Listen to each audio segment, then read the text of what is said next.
Assalamualaikum dan selamat sejahtera kepada barisan panel penilai dan hadirin sekalian. Hari ini saya ingin membentangkan tentang fasa pertama projek kami daripada kumpulan 1, iaitu pengenalan kepada produk inovasi asal sebelum proses ubah suai dilakukan kumpulan kami dalam mencipta inovasi yang baharu. Di paparan skrin sekarang, jika anda melihat pada bahagian atas, anda dapat melihat produk asal kami iaitu ada dua. Yang pertama, Magic Box Perwujudan dan yang kedua adalah Mono Sejarah. Jenis inovasi bagi kedua-dua produk ini merupakan permainan fizikal berbentuk kit pembelajaran dan papan permainan. Bahan-bahan utama yang digunakan untuk membina produk fizikal ini adalah bahan mudah yang untuk kita dapati seperti kotak, pembalut hadiah, kertas warna dan tali reban. Secara umumnya, inovasi asal ini menyasarkan kumpulan pengguna ataupun pelajar yang spesifik, di mana produk ini sesuai digunakan untuk pelajar menengah rendah sama ada pelajar tingkatan 1, pelajar tingkatan 2 ataupun pelajar tingkatan 3. Dan produk ini memfokuskan pada tahap pembelajaran rendah saja bagi subjek sains dan subjek sejarah. Seterusnya, kita melihat kepada tujuan utama jika pada Magic Box Perwujudan dicipta adalah sebagai media pembelajaran aktif bagi membantu murid menguasai dua kemahiran. Yang pertama, kemahiran mengingat. Yang kedua adalah kemahiran memahami topik keadaan jirim, khususnya subtopik, ciri-ciri benda padat atau jirim, iaitu pepejal, cecair dan gas serta proses perubahan keadaan jirim tersebut. Manakala bagi Mono Sejarah pula, ia dicipta khusus sebagai latihan pengukuhan di mana murid perlu mengingati dan memahami sebagai pengulangan kembali bagi apa yang telah mereka pelajari bagi subjek sejarah tersebut. Sekarang jom kita lihat bagaimana kit inovasi asal ini berfungsi secara praktikal. Cara penggunaannya dibahagikan kepada dua langkah mudah. Yang pertama, murid akan memulakan aktiviti dengan membuka kotak Magic Box, kemudian membuka sampul serta menarik kertas di dalamnya untuk melihat nota-nota penting berkaitan jirim. Langkah yang kedua, setelah pelajar meneliti nota tersebut, murid akan membuka bahagian kotak yang satu lagi untuk menjawab soalan-soalan kuis yang disediakan bagi menguji kefahaman mereka tentang keadaan jirim dan proses perubahannya. Sebelum inovasi ini ditambah baik, produk sedia ada ini sebenarnya sudah mempunyai beberapa kelebihan tersendiri. Antaranya adalah pembelajaran aktif. Ia berjaya melibatkan murid secara langsung melalui aktiviti penerokaan kotak dan menjawab soalan. Yang kedua, produk ini mudah dikendalikan. Reka bentuknya yang ringkas membolehkan murid menggunakan kit ini secara sendiri tanpa pengawasan yang ketat. Dan yang ketiga adalah meningkatkan kefahaman.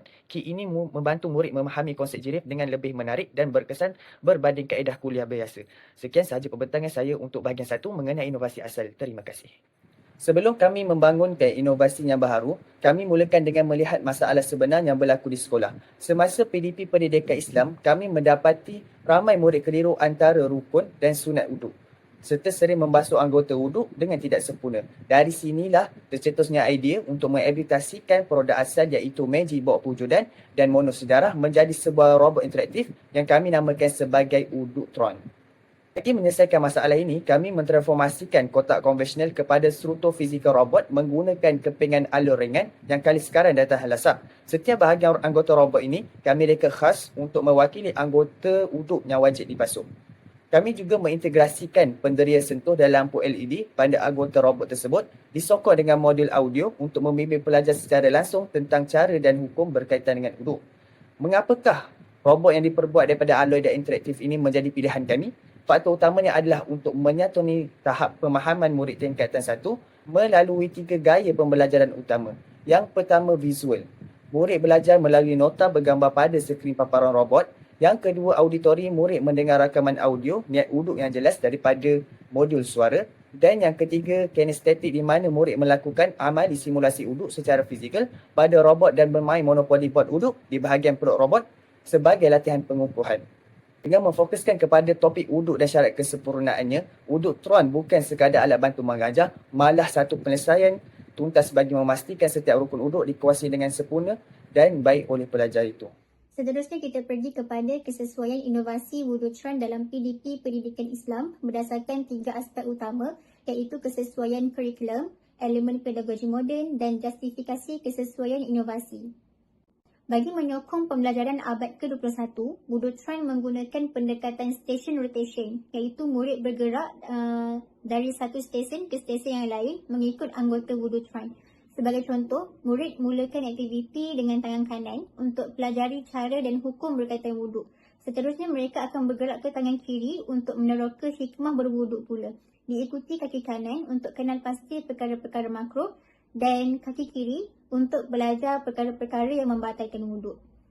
Jadi pendekatan ini memberi peluang kepada murid untuk berbincang, bertukar pendapat dan bekerjasama ketika menyelesaikan tugasan di setiap stesen.